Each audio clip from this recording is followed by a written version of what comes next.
বাংলাদেশের বিরুদ্ধে ভারতে বসে এই বাংলাদেশের অবৈধ প্রধানমন্ত্রী শেখ হাসিনা, পালিয়ে যাওয়া শেখ হাসিনা ভারত বসে যে ষড়যন্ত্র করেছে, এই যে ইসকন, এই ইসকনটা কি আমরাও জানি না। এটা একটা নাস্তিকের দল।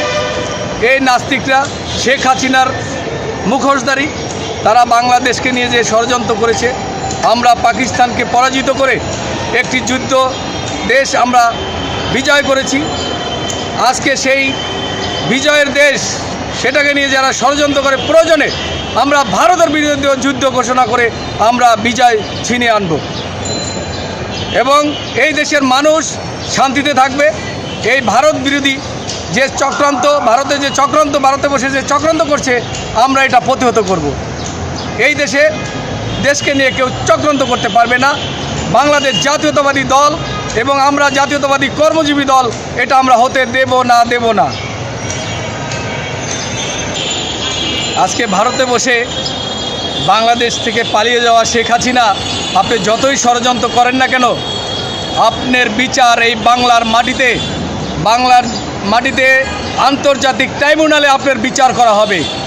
আমরা দেখতে চাই আজকে বাংলাদেশের বিরুদ্ধে যেভাবে ষড়যন্ত্র করতেছেন, আপনি ভারতে যেও থাকতে পারবেন না। ভারত যদি এই বিষয়ে নাক গলায়, প্রয়োজনে ভারতের বিরুদ্ধেও আমরা যুদ্ধ ঘোষণা করব।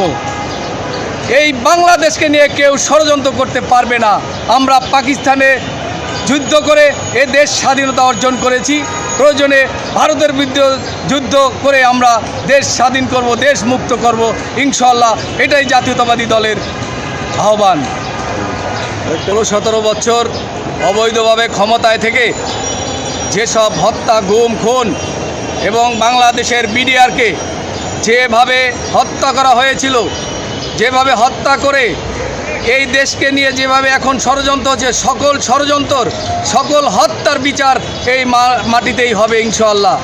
শেখ হাসিনা এই যে 5ই আগস্টের আমাদের ছাত্র জনতা যেভাবে আন্দোলন করেছে, সেই আন্দোলনে যাদেরকে হত্যা করা হয়েছে, বলা হয়েছিল গুলি করে তাদেরকে হত্যা করা হোক। এই অর্ডার এবং যে অর্ডার দিয়েছিলেন এই আওয়ামী লীগের প্রতাত্তারা এবং আওয়ামী লীগের সরকারে যারা ছিলেন, সকলের বিচার এই বাংলার মাটিতেই হবে ইনশাআল্লাহ। আমরা এই বিচার দেখতে চাই।